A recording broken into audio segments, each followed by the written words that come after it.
So let's get started with this super cute card. The stamp set I'm using is Painted Harvest. Now I guess these images are supposed to be, I'm saying supposed to be, a sunflower, but they just make such amazing cards in every single colour. So I'm going to go ahead and show you this one. I'm using Flirty Flamingo. And that's a regular card base, half a piece of A4. I've got a piece of garden green which I'm going to use for stamping. I've got my envelope ready as well because naked envelopes are not allowed.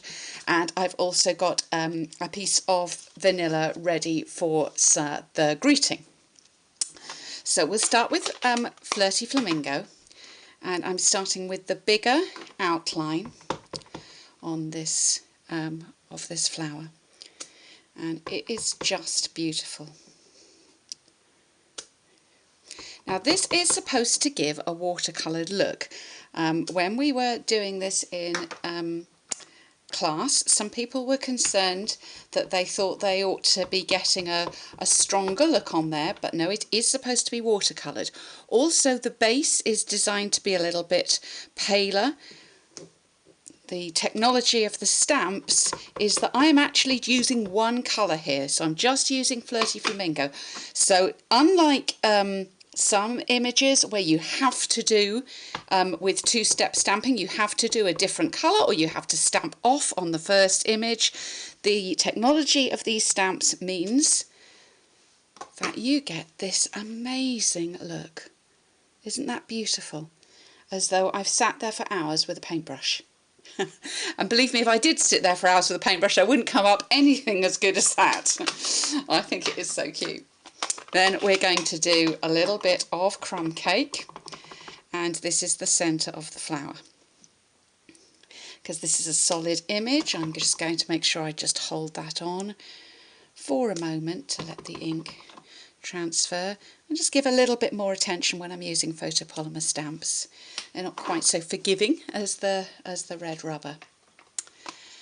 I'm switching now to Lemon Lime Twist, and I'm going to use, now again there is a two-step stamping for this flower image, but I am not going to do two-step stamping here. I'm going to use the more solid one and just put some background stamping in.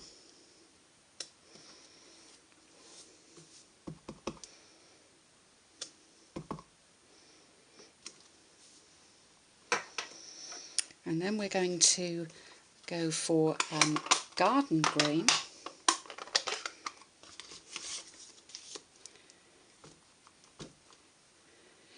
And I am stamping 2 little leaves.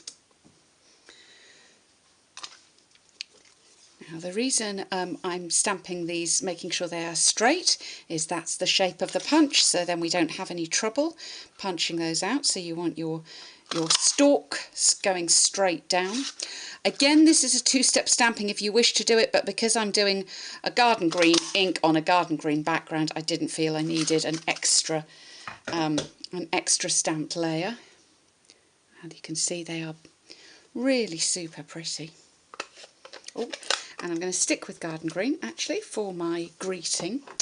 The greetings in there are kind of aimed at Thanksgiving, but not so much that those of us who don't celebrate Thanksgiving as a holiday, we can still use these. I am thankful for you. I think that's a lovely greeting that I would use many occasions. But I have to say, this also makes a great birthday card, great anniversary card, get well card. So just mix it up with other greetings that you have. You won't go wrong with this one. And I'm using the Everyday Label Punch to punch that out. Now, there are 2 different ways we can finish this card. We can finish this card clean, and that's what I'm going to do today. Or we can daub it and use a sponge dauber or a Stampin' Sponge and crumb cake or even soft suede and give a vintage look to the tag and also a little bit around the edge. But I'm going to go for a clean version on this particular one. And the reason I'm doing that is because the person I am going to give this to is not a big fan of daubing. She does like a clean looking card, so that's what I thought I would do for her. And then a couple of dimensionals. Just makes it easier to use a little bit of Tombow on the back to stick the leaves in place. You could just put them on with the dimensionals as well, but it means you can kind of wriggle them around and get them in the right place. Pop those on. Isn't that pretty?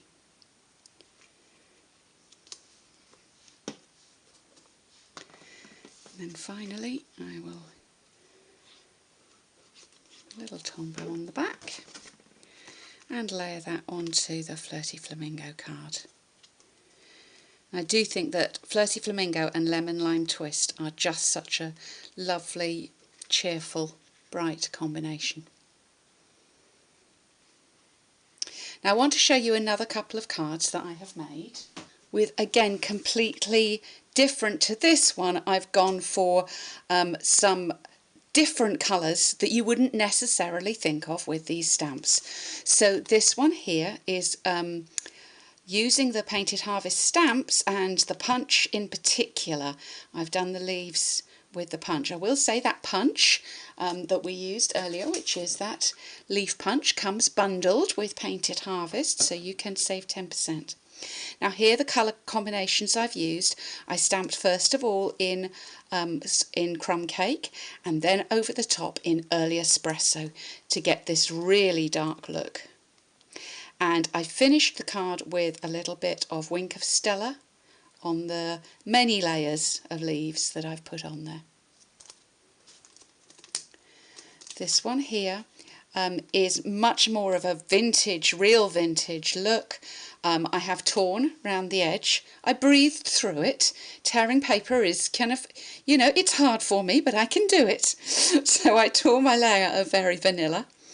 And I stamped in very, very subtle colours. So I went for Sahara Sand and Crumb Cake.